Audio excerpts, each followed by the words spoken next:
के genius, myself Alka and welcome to our Excellence family. चलिए friend, start करते हैं हमारी आज की वीडियो, जिसमें हम जानेंगे संगठन संरचना का अर्थ और इसके प्रकार। संगठन क्या है ये तो हमें मालूम है कि काम के लिए जो व्यक्तियों का समूह इकट्ठा होता है वह क्या कहलाता है? संगठन। या किसी व्यक्तियों का समूह संगठन कहलाता है, जो किस लिए बना? कोई भी काम या कोई भी कार्य, किसी भी उद्देश्य या लक्ष्य को प्राप्त करने के लिए। अब संरचना का क्या अर्थ होता है? संरचना का अर्थ होता है कि यहाँ पर ये जो 5 व्यक्ति है, इन पांचों के बीच संबंधों की स्थापना करना। कैसे संबंध? कि कौन किसका अधिकारी होगा, कौन किसके अधीनस्थ होकर काम करेगा। अधीनस्थ मतलब कौन किसकी बात को मानेगा, है ना, और कौन किसे आदेश देगा। इन सब बात की स्पष्ट व्याख्या करना। इनमें आपस में, इन सभी 5 व्यक्तियों में आपस में अच्छे समन्वय संबंधों की स्थापना करना, जिससे इनमें मतभेद उत्पन्न न हो। ठीक है, तो क्या हुआ? संगठन मतलब क्या हुआ? व्यक्तियों का समूह। और संरचना मतलब होता है व्यक्तियों के इन समूह में अच्छे संबंधों की स्थापना करना, कि कौन किसका अधिकारी है, कौन किसका कर्मचारी है, कौन किसके अधीनस्थ काम करेगा। इन सब की स्पष्ट व्याख्या करना, इनमें अच्छा समन्वय स्थापित करना संगठन संरचना कहलाता है। ठीक है फ्रेंड्स, लेकिन इसका अर्थ समझने के बाद जरूरी है कि हमारी इस बात को एग्जाम में कैसे लिखा जाए, है ना। तो डरने की कोई ज़रूरत नहीं है, हमने यहाँ पर कुछ डिटेल लिखी है, उससे हम इसे एक्सप्लेन कर देंगे। ठीक है फ्रेंड्स, तो देखो, किसी संस्था में कार्यरत सभी व्यक्तियों के मध्य आपस में संबंध स्थापित करना संगठन ढांचा या संरचना कहलाता है। साथ ही संस्था जितनी बड़ी होगी उसका संगठन ढांचा उतना ही बड़ा होगा। क्या बोला? किसी संस्था में कार्यरत सभी कर्मचारी, ठीक है, सभी कर्मचारी के मध्य का मतलब होता है बीच में, आपस में संबंधित स्थापित करना। कैसे संबंध स्थापित करना?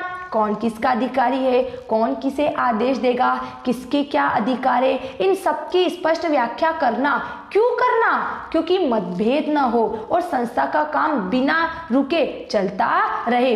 फिर आगे बोला कि मतलब संगठन की संरचना, जितना बड़ा हमारा उपक्रम का आकार होगा उतनी बड़ी होगी। बिल्कुल, अगर छोटा उपक्रम है हमारा, छोटे स्तर पर काम कर रहे तो कम व्यक्तियों की आवश्यकता, बड़ा स्तर है हमारे उपक्रम का तो ज़्यादा लोगों की आवश्यकता, है ना। तो 4 व्यक्ति हो या 10 व्यक्ति हो या 15 व्यक्ति हो, ये सभी बातें संस्था के आकार पर निर्भर करती है। तो क्लियर, संगठन संरचना काम करने के लिए व्यक्तियों का जो समूह है ना, उन सभी समूहों में अच्छे समन्वय की स्थापना करना संगठन संरचना कहलाता है। अब संगठन संरचना कितने प्रकार की है फ्रेंड्स? 2, कार्यात्मक और प्रभागी संगठन संरचना। कि अब ये जो संगठन संरचना बनाते हो, है ना, तो 2 प्रकार से बनाई जाती है। पहला तो कार्यात्मक, एक कार्यों के आधार पर संगठन बना दो, कार्यात्मक संगठन और क्रियात्मक संगठन। और एक हो गया प्रभागीय संगठन, प्रभागी या फिर विभागीय बोलो,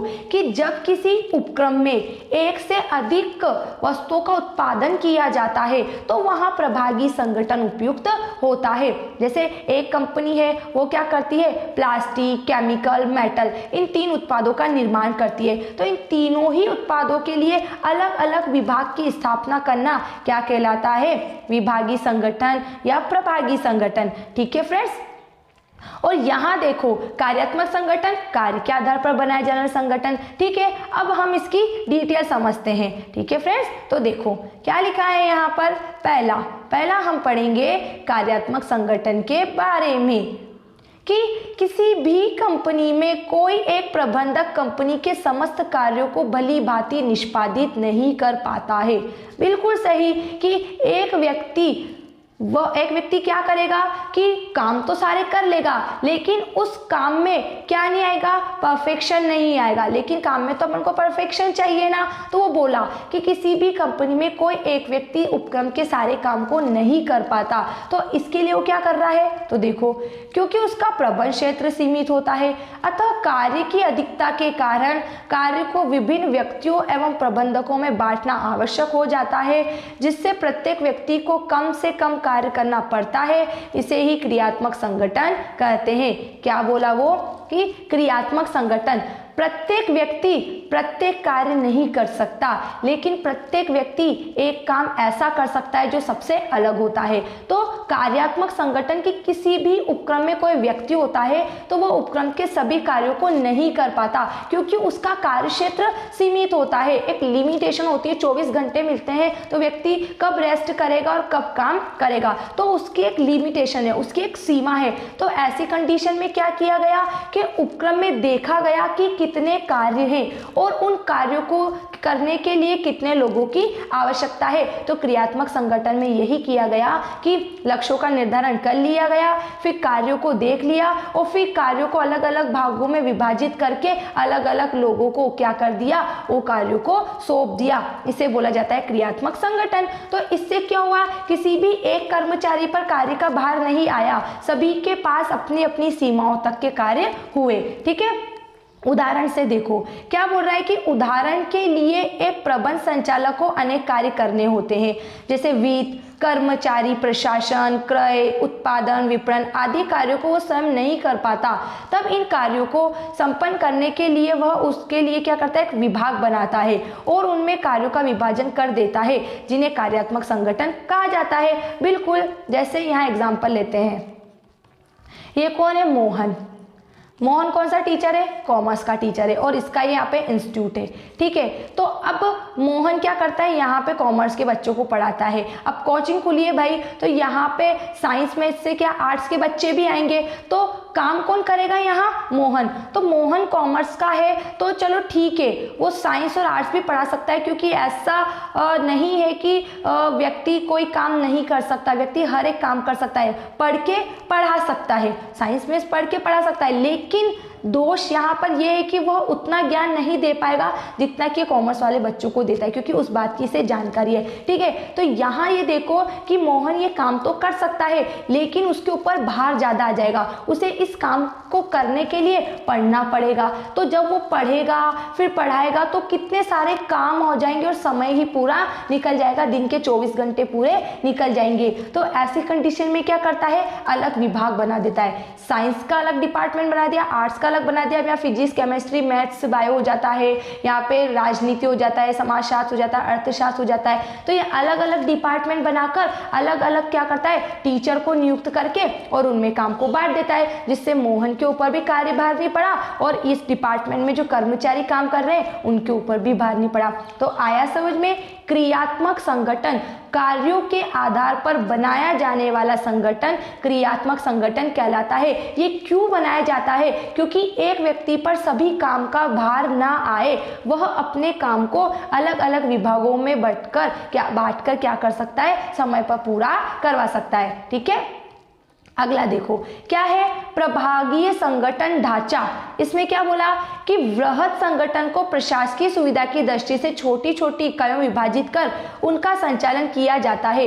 जो बड़े बड़े संगठन होते हैं उनमें प्रशासकीय संचालन सुविधा की दृष्टि से जो शासन मतलब शीर्ष स्तर का प्रबंधक वो क्या करता है, सुविधा की दृष्टि से उसके सारे कार्यों को क्या करता है, छोटे छोटे भागों में बांट देता है। उसे क्या बोलते हैं, प्रभागीय संगठन। जो बड़े बड़े संगठन होते हैं जो एक से अधिक वस्तु का उत्पादन करते हैं, ठीक है, जैसे 2 या 3 वस्तु को बनाते हैं। बताया ना मैंने कि जैसे एक कंपनी है वो प्लास्टिक, मेटल और केमिकल इन 3 वस्तुओं का क्या करती है, 3 उत्पादों का निर्माण करती है। तो इन तीनों उत्पादों के निर्माण के लिए अलग अलग विभाग बनाना है ना, और अलग अलग विभाग में अलग अलग व्यक्तियों की नियुक्ति करना, वित्त विभाग की, कर्मचारी प्रशासन की, विपणन की, है ना, इन सबकी अलग अलग नियुक्ति करना विभागीय संगठन कहलाता है। अर्थात ऐसे उद्यम जो एक से अधिक उत्पादों की बाजार में पूर्ति करते हैं उनके लिए प्रभागीय संगठन ढांचा उपयोगी होता है एवं इस प्रभागीय ढांचे को उत्पाद एवं क्षेत्र के आधार पर वर्गीकृत किया जाता है। बिल्कुल कि कोई भी एक कंपनी है, एबीसी कंपनी है, वो क्या करती है, 3 वस्तुओं का उत्पादन करे, जैसे प्लास्टिक, केमिकल और एक और किसको ले ले अपन, प्लास्टिक, केमिकल और एक और मेटल, इन तीनों को ले लिया। ठीक है, तो इन तीनों के लिए फिर अलग अलग डिपार्टमेंट बनाना,